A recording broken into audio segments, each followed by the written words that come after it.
4:27. I was on the docks just after 3 o'clock.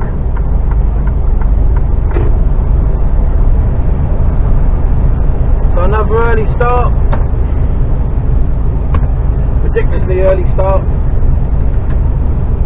look at his posh trailer. Look at the flashy lights look. So I'm inbound to Ipswich now. I've got a tip in Ipswich and then a reload in Ipswich. So yeah, fairly easy. Only quarter of an hour apart. Plenty of time to get up there, which is good.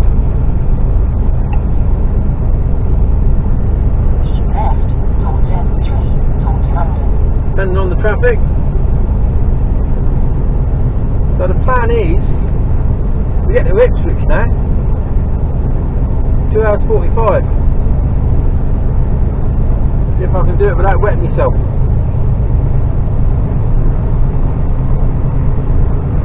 Good sunrise this morning. I was on the docks, you can see it coming up nice and like, you know, all the colours, the oranges and the purples, the reds.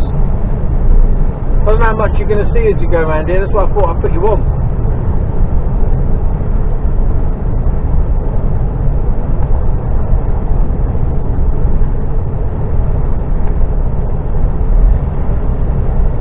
Didn't get a great deal of sleep last night.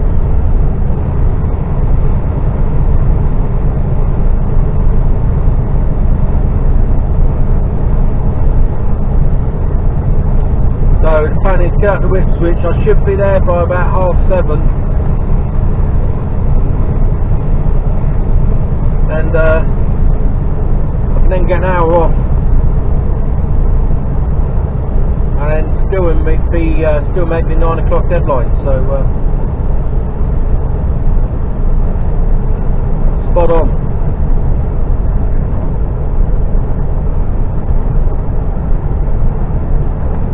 Yeah, I think the best of the sunrise was about 20 minutes, half an hour ago. You've got to get up early to see it these days. I mean, it's 4:30 now, so you know you're looking at around 4 o'clock.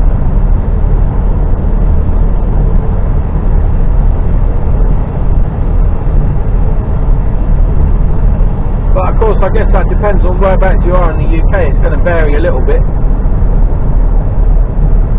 Depending on your longitude and latitude. Oh my god. So I got a pint of coffee.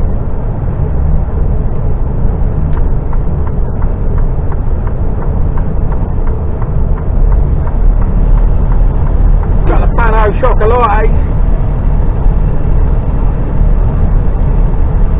There's some good colours, reasonable.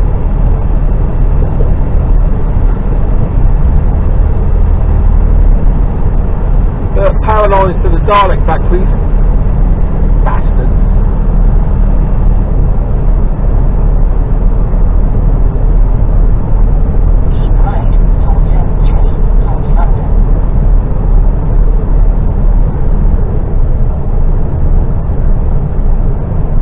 So M3, M25, A12, A14 over the Orwell Bridge.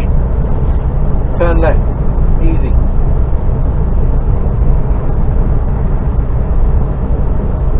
Come on.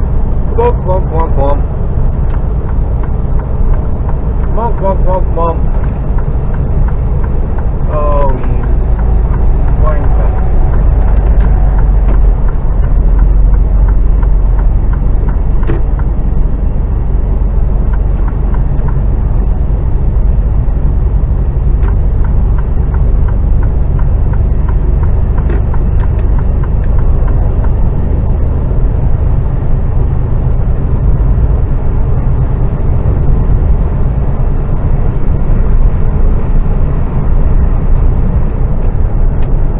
That bloke in that green truck there would not let me out. I'd be signal on. He must have seen that there was, if he had any wits about him, he would have seen that that truck was coming out from the left, because I did, and he was well behind me by the time he saw that.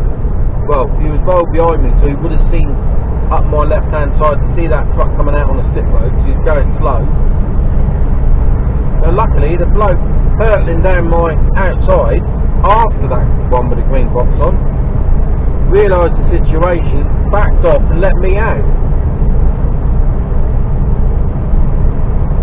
But that knobber up ahead, no fucks given. Classy trucker.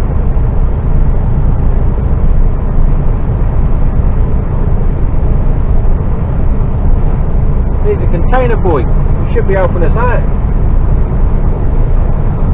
Well, it wasn't him that let me out, was it? Wondering why the fuck did he put his thumb up to me?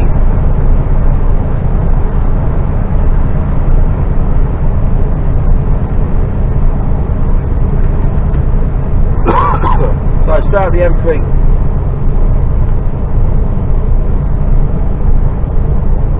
Right, I'm going to have some coffee. And that was me just coming out of Randham's. Quick pit stop before I set off. Been on the docks. Only 45 minutes on the docks, so that was good. Box off, box on. And yeah, quick pit stop before I head east. So I'll speak to you later on. Hello! I've just managed to catch this, look at this. I hope that comes out okay. Time now, 4:57 in the morning.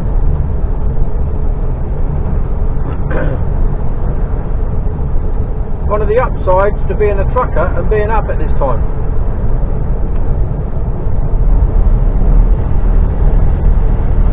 Glorious.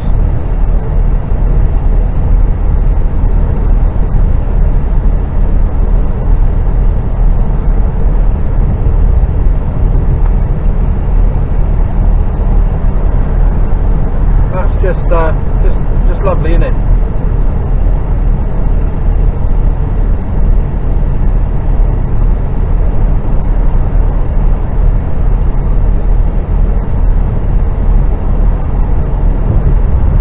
I'd like to live somewhere where we either have a sunrise or a sunset, clear view.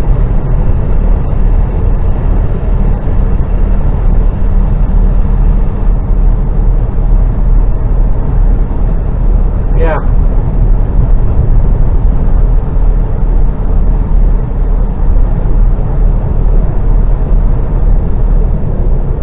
You might catch a bit more as we go down here.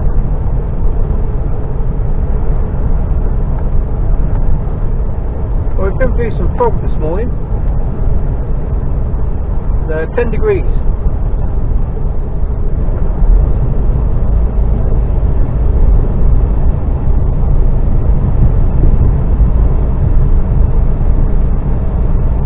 Go again.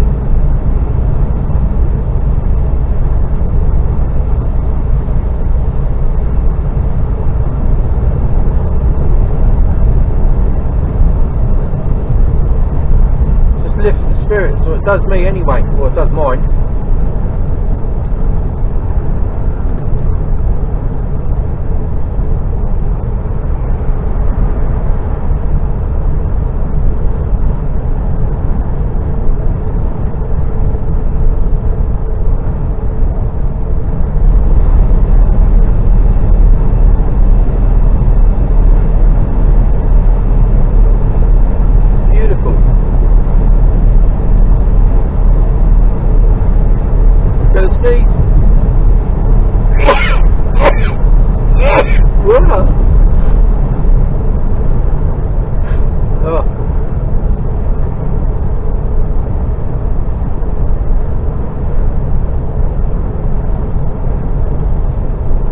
So we're still on the M3.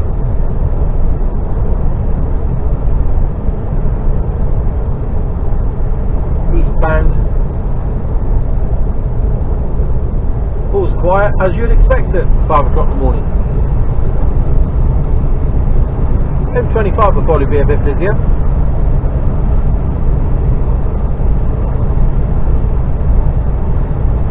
Here we go again with the sun peeping over the top of the trees. So I think I'm going to lose it.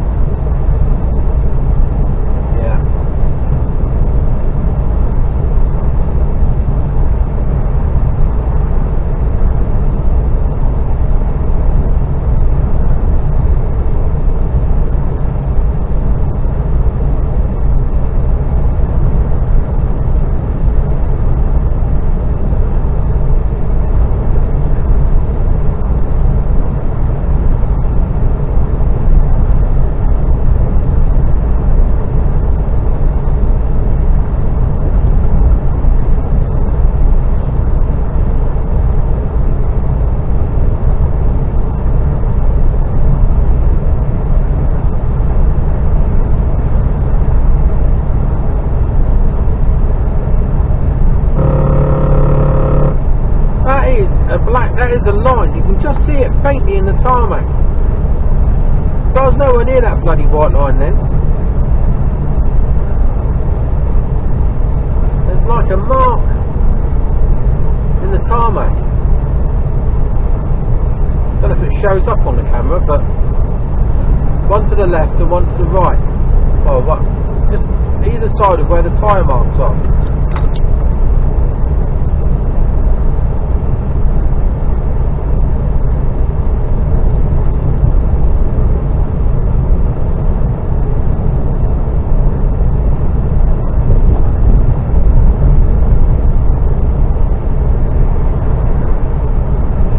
Problem with these carless or driverless vehicles, it relies 100%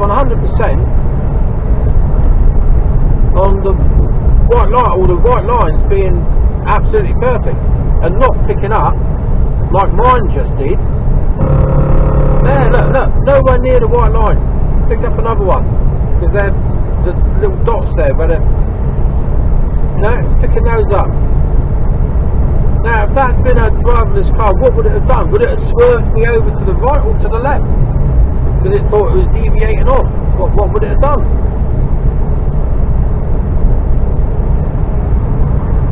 Could it put me into a collision course with another vehicle or a stationary vehicle on the hard shoulder, or walk me to a fucking screeching stop? I don't know. But these are the things that need to be addressed. And whilst it's absolutely fine on road surfaces like this as we speak now, the fact there where I was 100% correct in my lane, but it's picking up old road markings. That's when it becomes fucking dangerous.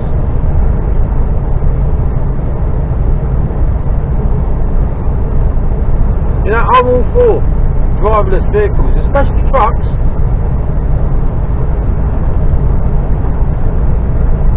I want to be put out of a job.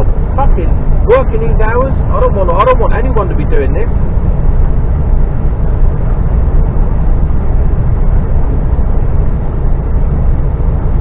No, I've just got to find something else if I need to, but I've got a couple of years left.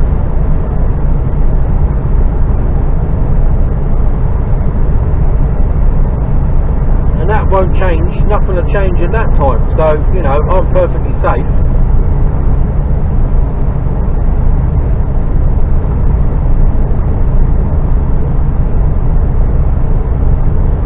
Still don't know how they're going to get them into some of the tight spots that I have to go in and out of. I don't know how that's going to work.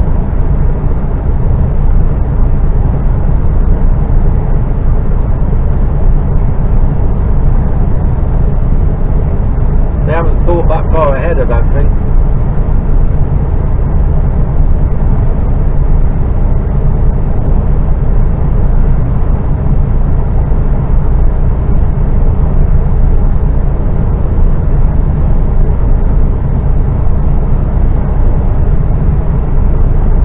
Every RDC will have a shunter that actually gets in the vehicle, shunts.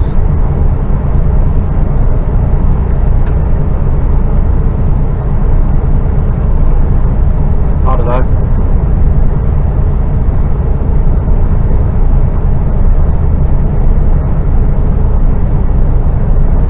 My mirrors and windows are filtered. Only cleaned the mirrors yesterday afternoon. I don't know how they've managed to get so shitty.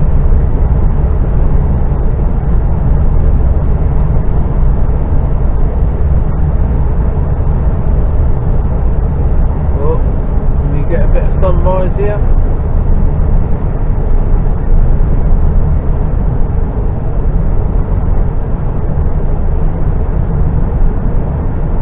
You might be lucky. Love the misty murkiness between the trees.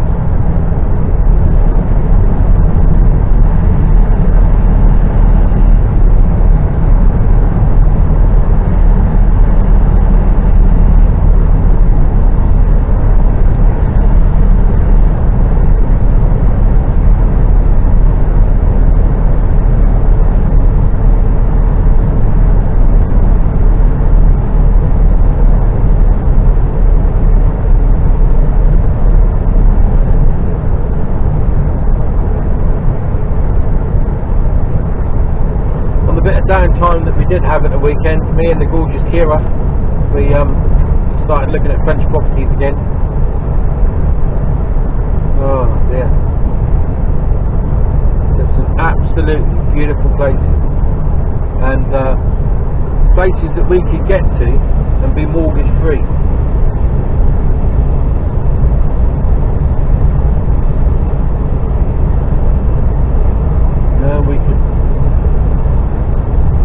We could sell up, move out, and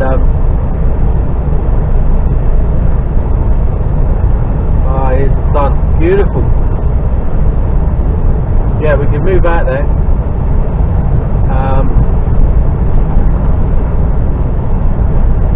How beautiful is that? I hope you're getting there, not just glare.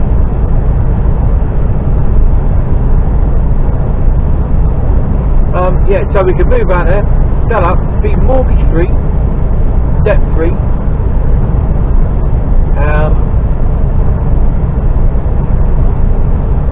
Couple of bed and breakfasts, couple of rooms in the sort of farm complex, if you like, with outbuildings, and a couple of geats, which those who don't know are standalone little baby cottages or houses within the grounds that are done out for holiday rental. I think there was one that we saw that had 2 geats. It had, I think, 3 rooms that you could run bed and breakfast from. It had a lake. And our plan is with the lake is to put camping pods around the outside of it, so you'd have maybe 8 or 9 of those. Because you've got to look at the return on the investment. These camping pods are about £4 grand a piece. So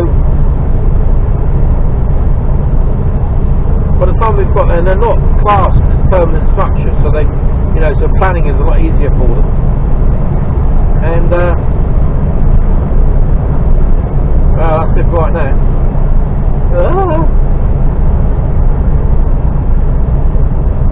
Yeah, I can see. Just. So yeah, you can come on in. So yeah, because the return on investment,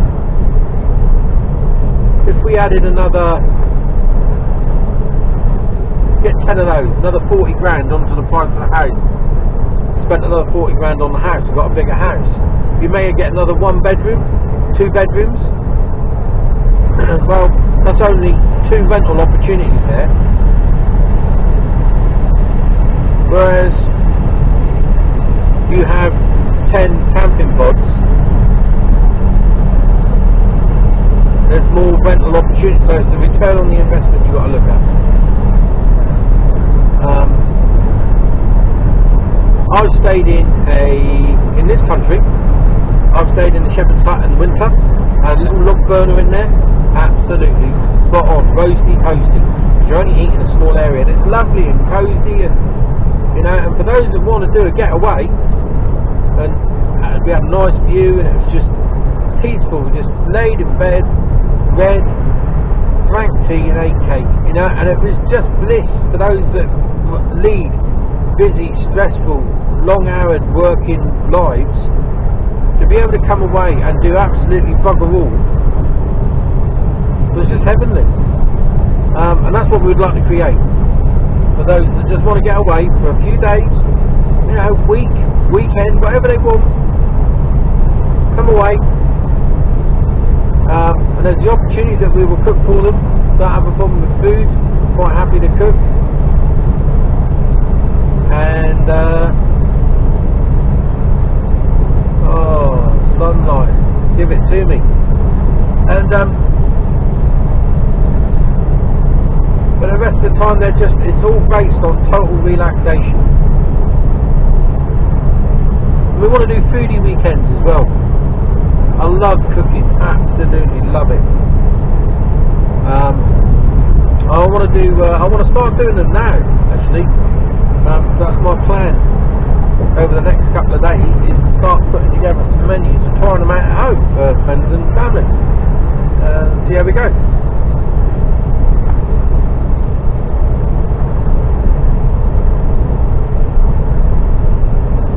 got to be proper top notch, and everything's got to be local as well, locally sourced.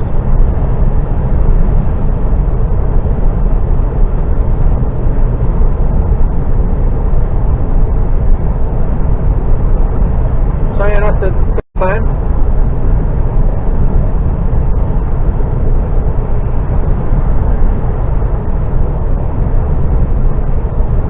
And we can do that as soon as our youngest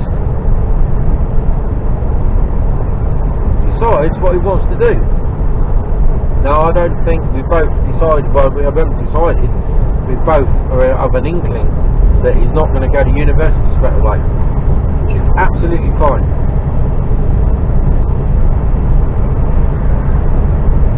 But he's in for a bit of a shock if he thinks he's just going to be bumming around the house doing absolutely bugger all and spending his time sat on Xbox. No, that is not the plan.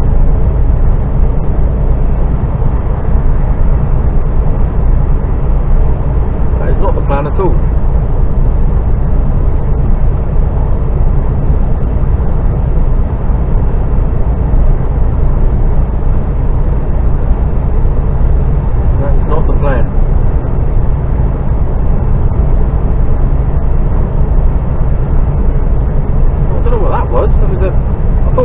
But had a bit of a whiff to it, like an aerosol of like air freshener.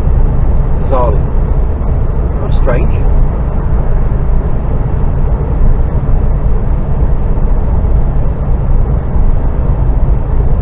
So yeah, we've seen some absolutely amazing properties.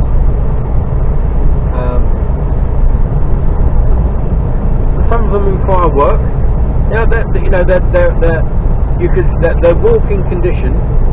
Don't get me wrong. They're walk-in condition.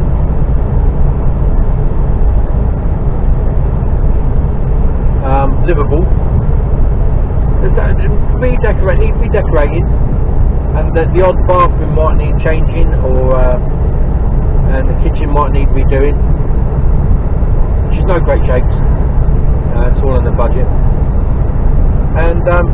And the geeks would need, some of the geeks just need a little bit of tarting up, maybe a bit of modernising. But again, nothing drastic. It's amazing what you can do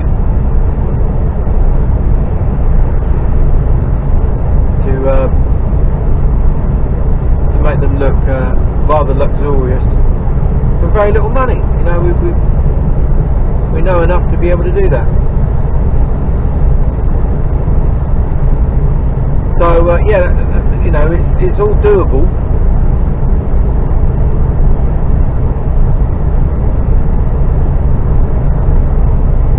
I keep getting a wasp off that mist, bizarrely. Very strange.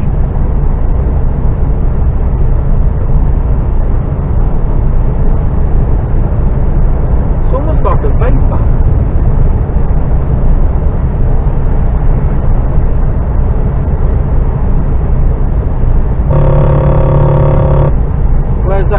What was that picking up there?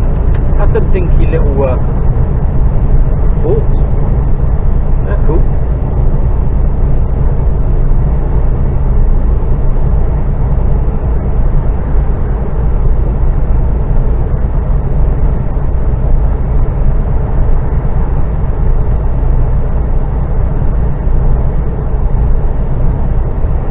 Yeah, so we're just going to wait on our lad really, and it's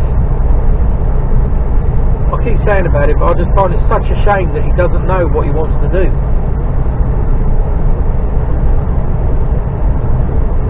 Such a shame. He's doing mock exams. Oh, and the day's his birthday. 17 today. I got to send him a text later. I thought about doing it when I got up. At 2 o'clock. Yeah, so he's got 2 exams on his birthday today.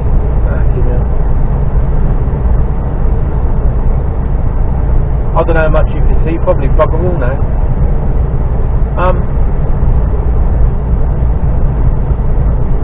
Yeah, I just think I don't know, whose fault is it? Is it ours, the parents? Is it the schools? Is it his? You know, we've tried suggesting loads of different avenues, you know, whether it's apprenticeships, going to uni, which we're supporting funds, you know, we don't have a problem with that. Don't have a problem at all.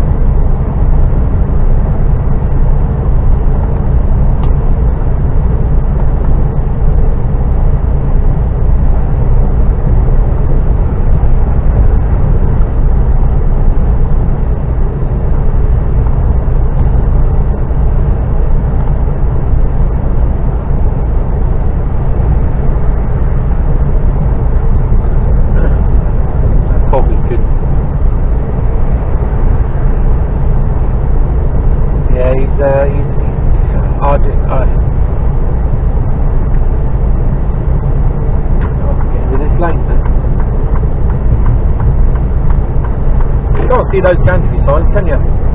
Because I can't. No idea what they say.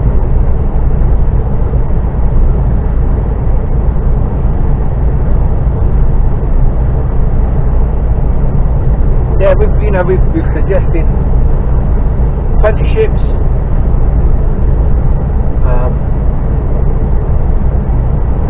joining the forces, going to uni.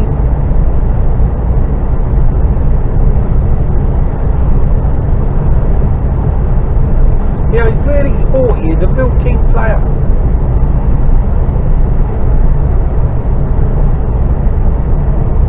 Yeah, we've talked to him about becoming a teacher. You know, he's really good at,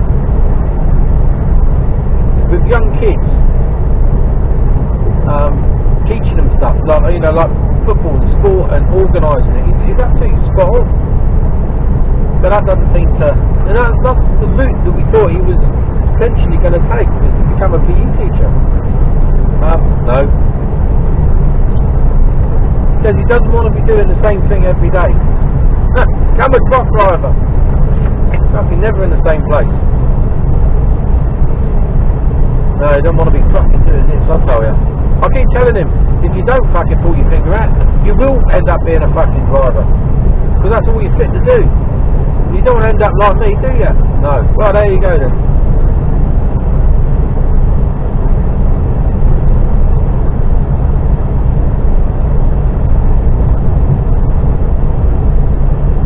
I sometimes wonder about my own career progression and where I would be if I didn't make the choices I've made at the time. You know, I was national sales manager of a telematics company in the UK, a fairly large company, doing well. I was earning really good money. So if I'd have kept on where I was, and I don't know, where would I have ended up? What would I be doing now? And what money would I be earning if I still stayed in that sort of that area?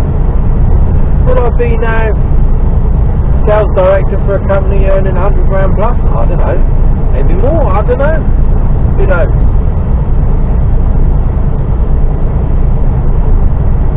Or would I have turned into a raging alcoholic with manic depression, bipolar? With a fucking drug habit. I don't know. Could have gone either fucking way.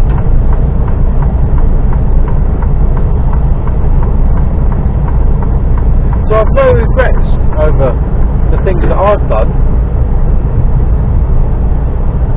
And I think that's what makes it difficult with our lad, is that I don't want him.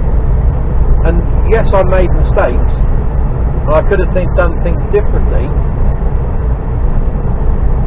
But it's always a way of trying to guide people, isn't it? I mean, my mum and dad, for many years, when I was in sales, when I worked for Marconi, I worked with my dad. My dad worked there as well as an engineer. And me leaving there to pursue a career in sales was, I think, not a disappointment. Well, it might have been a bit of a disappointment to him. You know, I'd left the army, that was a bit of a shocker. And then I left Barconi. She was quite surprised about it, but I said I can't live on the money that I'm earning, you know.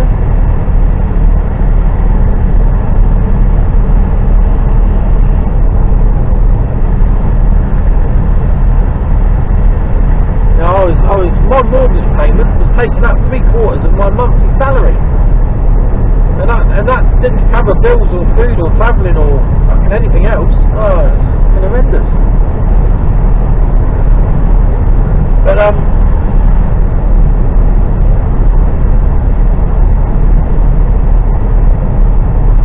you know, with the opportunities that the kids have today, far greater than what I had. There's more out there, there's more diversity, there's more things you can do. And I just don't want him to be fucking squandering that opportunity, which I feel of fear that he may do. Through, I don't know whether the word's apathy or just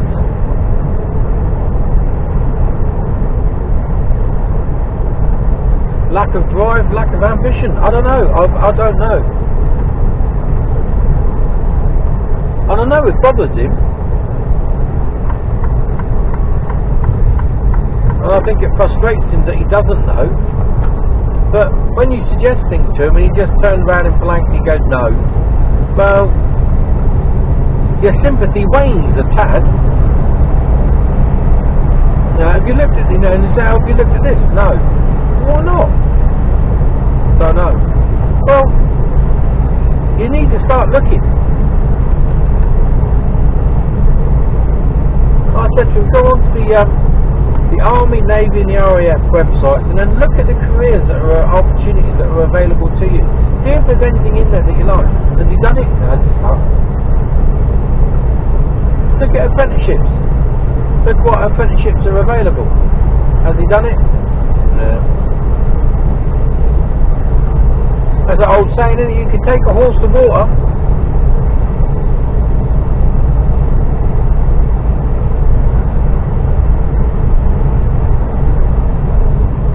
Keep saying, well, if you don't do anything, you're either going to come to France with us, or you're going to have to go and live with your dad. Which is fair enough, but you won't get away with half the stuff you get away with here if you go to your old man's.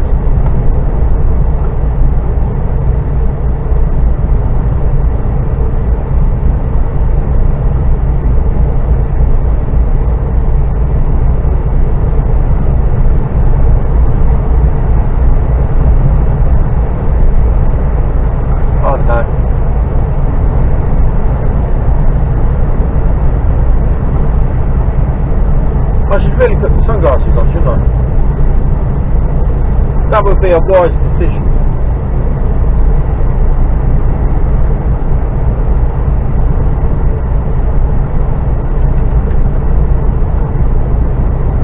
I like the old, I don't know whether you'll see that or not, the old Crown trailers, Crown. I can't remember who makes it. I'm not sure actually, whether it's German or Dutch.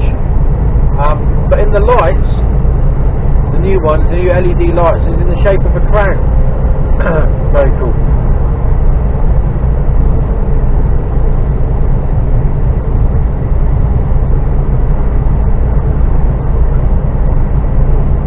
Don't know when we sung. Oh yeah, they're over there.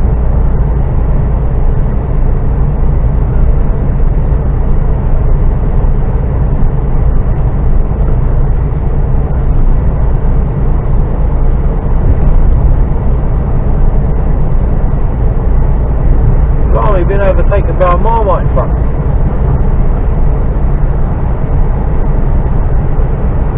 Oh, just.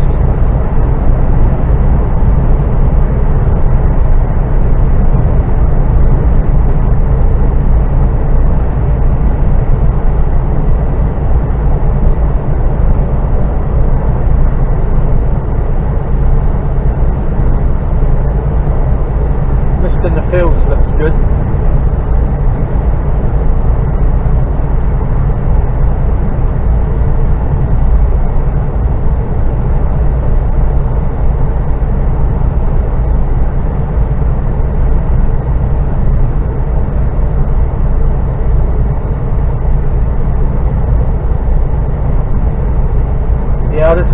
you know, 17, 18. You don't know your arse from your elbow.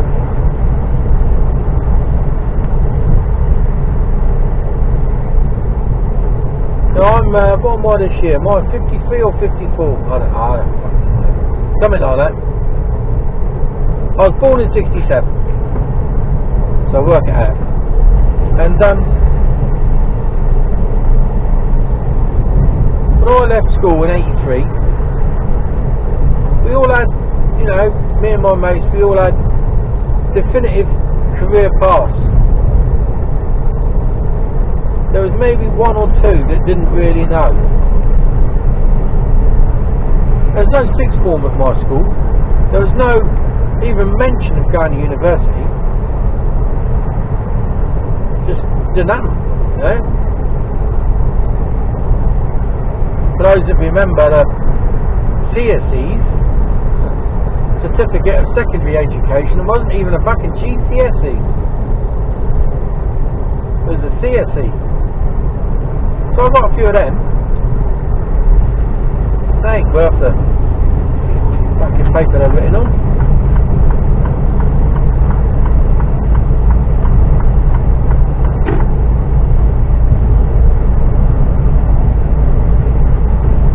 He's put his foot down there. Oh, that was the end of their holiday by the looks of it. Car transport on a caravan. I think I might just squeak past them.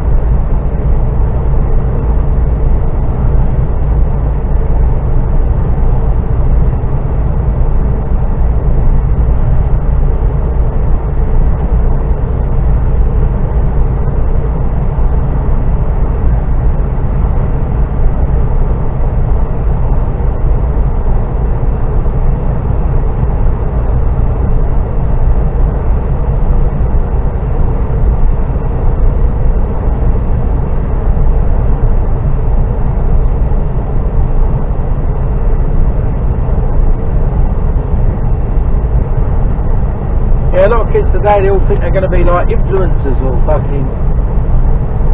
Oh, we all had dreams and aspirations as kids. You know, I had plenty of mates who wanted to be football players. And there's nothing wrong with that.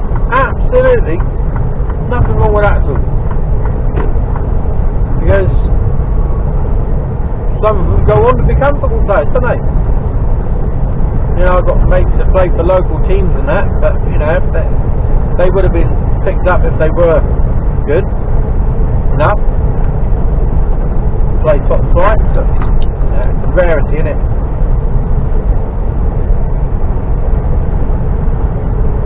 Keep left towards M25 to Heathrow.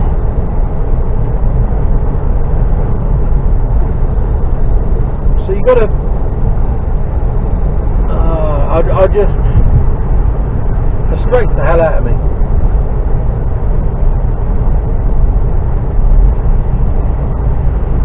You know, look at, and I suppose because I had a totally different upbringing to what he had had.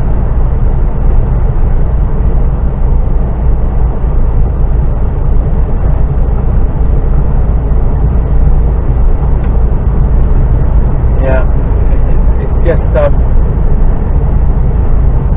totally different.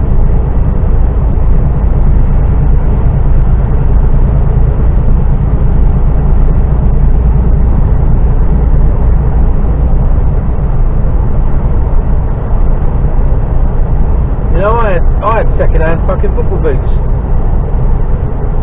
second-hand school blazer.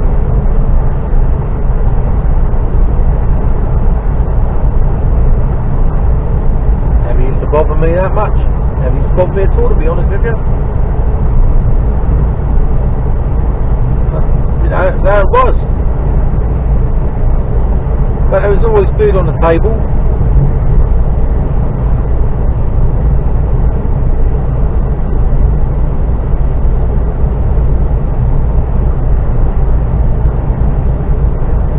That was about it, like. And I know I paint a slightly. It might be, I might slightly confuse you with my ramblings of childhood. And whilst I feel I was lucky in some respects, I also feel I was very unlucky in others. You know, the differences between my childhood and our lad's childhood is that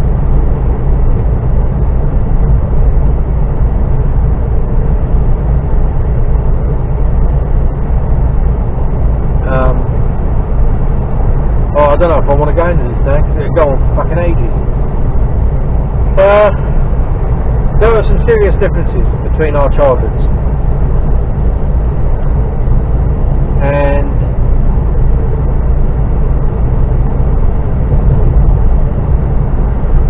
I compare, and I know I shouldn't, but I do compare mine to his, and I think, you lucky little, you know what I mean? How privileged he is, and to not make use of those privileges grinds my shit.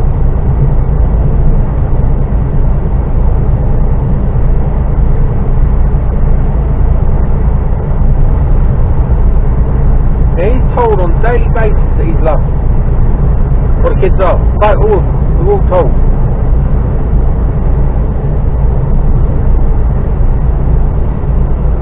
I never had that.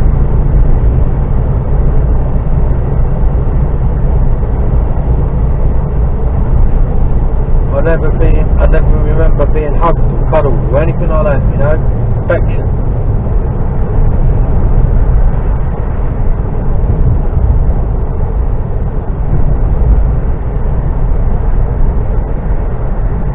And yeah, that's important. You know, that by not having that fucks you up.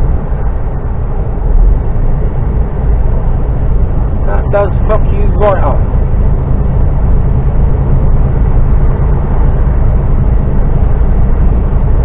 Ooh. Cement. So yeah, no, I'm not going to go down that road at the moment. I'm in a really good mood here. M25. Nice and quiet. Head on round to junction, I don't know, 28 I think. A12, I think it's 28. Maybe not. I think so. Follow the A12 until it hits the A14. Turn right.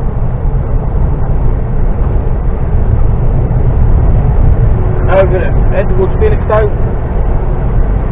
Get over the bridge, all well, and turn left. Depending on the time, I'm going to carry on to Allwell truck stop. What is that bit of kit on the back of that truck? No idea. And the bed of that trailer is bending all over the fucking place. Bizarre.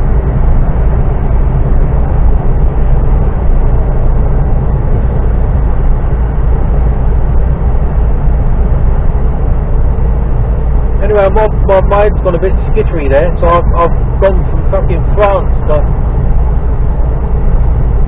sunrises to going to France to jobs to driverless vehicles, all within around half an hour. Fucking hell.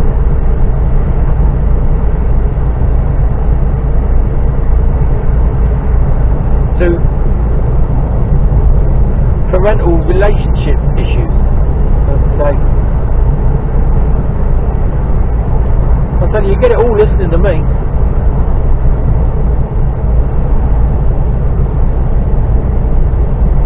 If you didn't need therapy before you started listening to me, you probably fucking do now.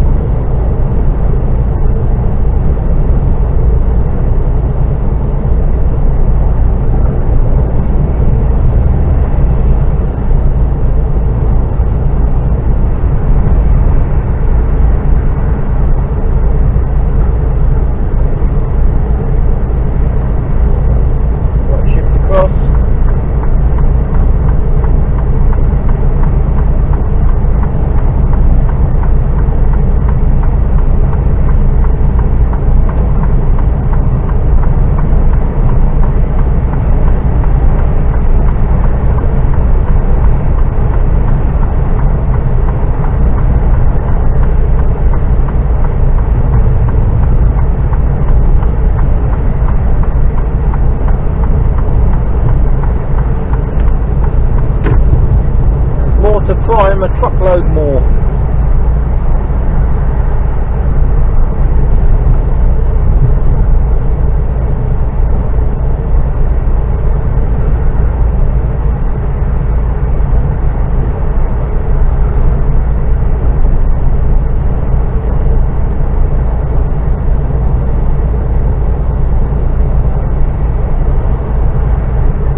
wonder. There's a question for you guys that are watching this.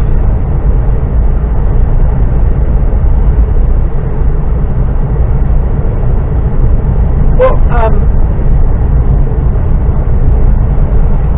have you had any advice to the youth of the day? What would it be?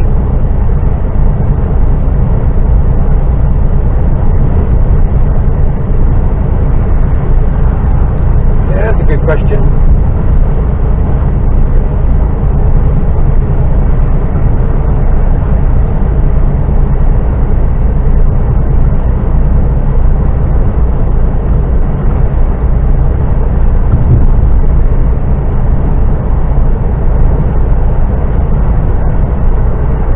If I could narrow mine down, I think it would be don't squander opportunity.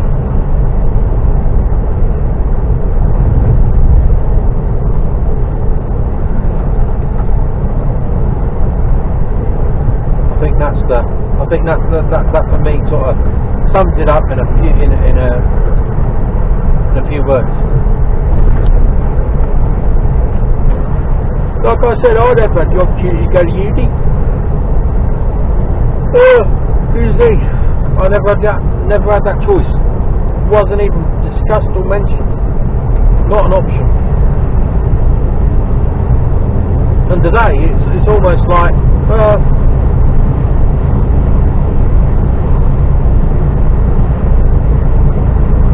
it's anybody can get to uni now, more or less.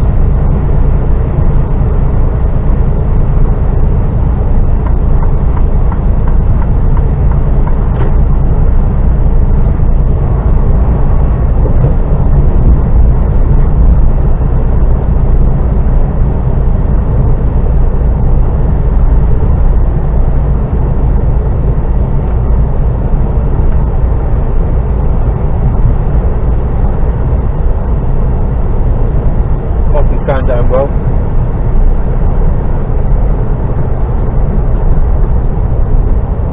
A bit too well, I reckon I'm going to run out. Disastrous, that'll be. Might have to do a pit stop, grease them up.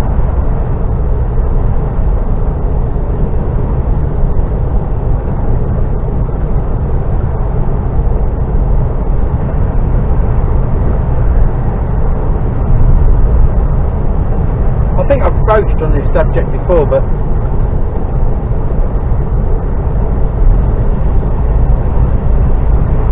you wonder whether, whilst you're at school, you don't really have much control over your life. It's a set route. You all do the same thing. Get up, go to school, come home. There is no choice as to what you do. The moment you leave school, that's when the choices start to affect the rest of your life. Now for me, it was when I joined the army. Obviously, I joined the army. It's like, okay, that was my course set for the rest of my life. Everything before it was a route that you had to take. Couldn't deviate from that route. Well, you could, but it would mean going to Borstal or fucking dropping out of school. You know what I mean? Just as a regular Joe, that's it. You go to school, don't you? So for me, it was when I joined the army, and then everything from then on changes the course of your life. So for me, the most important part, the biggest decision of your life should be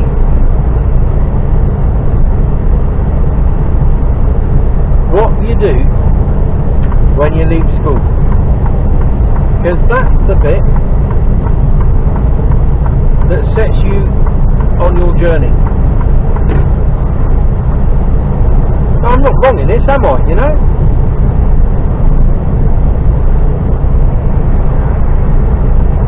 first job will set you on the course for the rest of your life. It doesn't matter that you may change course, that's immaterial. Because, you know, whether you get another 20 years down the line and you go, well, I've been a bricklayer for 20 years and now I want to become a fucking, I don't know, fucking dressmaker, whatever, you know, something bizarre, a complete fucking change of lifestyle, it doesn't matter. But, you know, let's just take that as a fact. It doesn't matter. Your experiences as a bricklayer has made you think about what you really want to do. And if you want to then become a fucking dressmaker, become a fucking dressmaker. No one's going to stop you.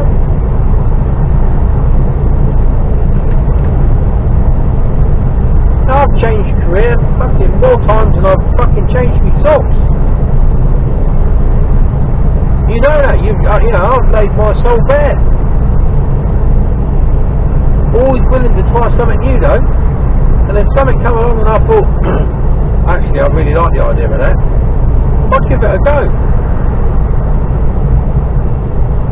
You know, for whatever reason, if I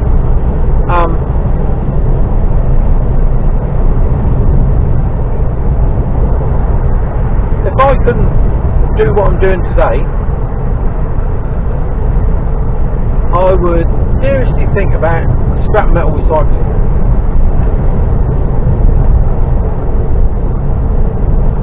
There's good money to be made. You're your own boss.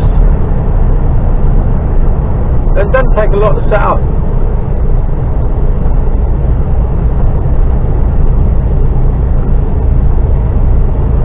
Yeah. When I did do a little bit of it, I really enjoyed it. And I made some half decent money out of it. Well, it kept me afloat, kept us afloat.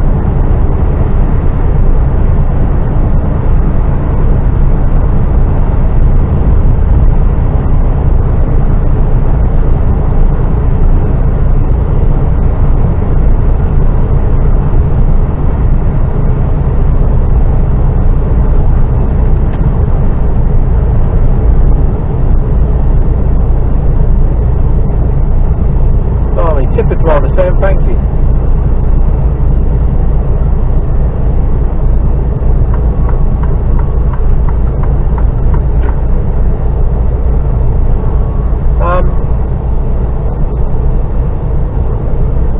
Yeah, if all went fucking horribly wrong tomorrow, I think that's what I'd do.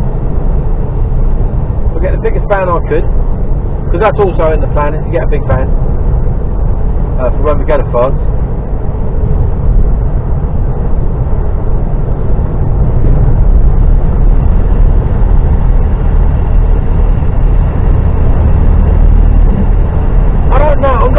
I've got to re-listen to my part 2 of jobs that I've had, because I'm not sure I included them all in, to be totally honest with you.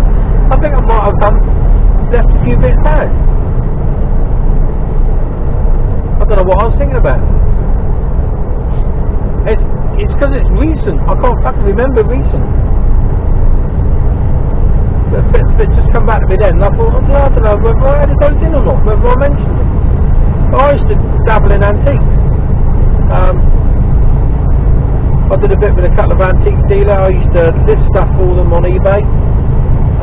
Used to run it myself and then take a commission off of them. So I did a bit of that, dabbled in that.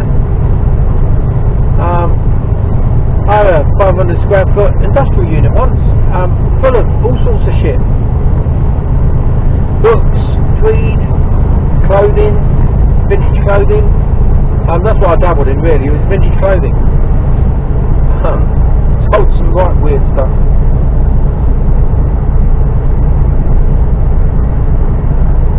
I'd basically have a go at selling anything I could. I did on eBay, did well. But like I was renting the unit from, decided that he'd put the prices up. He always wanted to double them. Like, fuck yeah, I can't do that. Ain't worth it.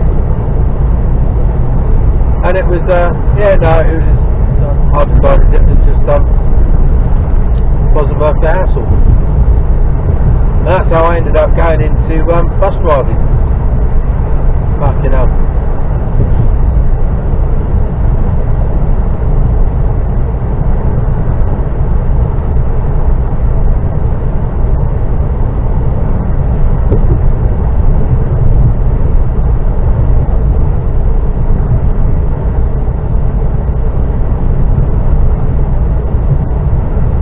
Yeah, I don't know if I mentioned that. If I'll watch a bit more of it later on, and then I'll revisit. Do an update. Fucking hell. Those daisies on the side of the road there. That's all those white flowers are daisies. You probably can't see them because we're sort of whizzing along, but that's thousands and thousands of daisies. Beautiful. All the crops coming up in the fields. Look.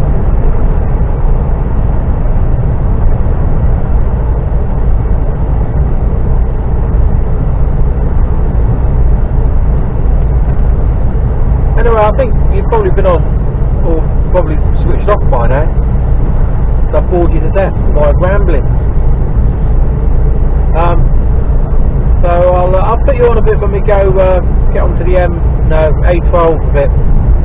Got a little way to go yet. So I'll speak to you later.